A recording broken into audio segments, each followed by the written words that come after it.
Le personnel mobilisé devant le centre pénitentiaire, délogé par les gendarmes en chantant la Marseillaise. Une façon de symboliser une protestation au niveau national. En effet, les syndicats UFAP et FO répondent au mouvement de grogne lancé dans l'Hexagone.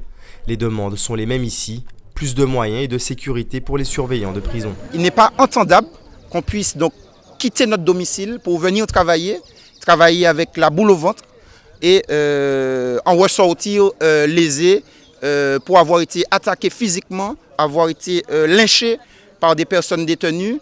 Tout ça par le simple fait de n'avoir pas obtenu des moyens nécessaires, du personnel, des outils nous permettant en fait de travailler avec une certaine mesure pour qu'on puisse faire un accompagnement le plus plausible possible des personnes détenues.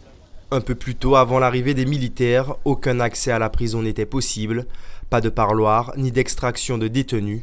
Si les agents réclament davantage de moyens, ils protestent également contre les projets du gouvernement. Il est temps, par exemple, que nous soyons munis d'un pistolet à impulsion électrique afin de nous protéger et mieux maîtriser les détenus. Il est important que nous soyons aussi dotés d'autres types de matériel de sécurité à l'image de nos homologues et collègues policiers et gendarmes.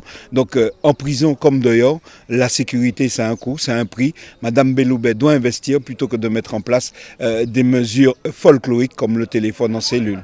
La mobilisation du jour ne trouble pas réellement le fonctionnement de la prison. Le service minimum obligatoire est assuré. Je m'efforce de faire en sorte que le fonctionnement de l'établissement soit le moins perturbé possible par un droit d'expression qui leur est forcément restreint dans l'administration pénitentiaire puisque les personnels n'ont pas le droit de grève.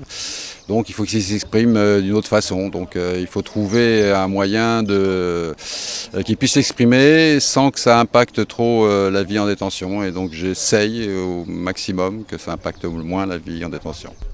Si le mouvement est appelé à continuer dans l'Hexagone, le personnel du centre pénitentiaire de Ducos devrait lui stopper la mobilisation.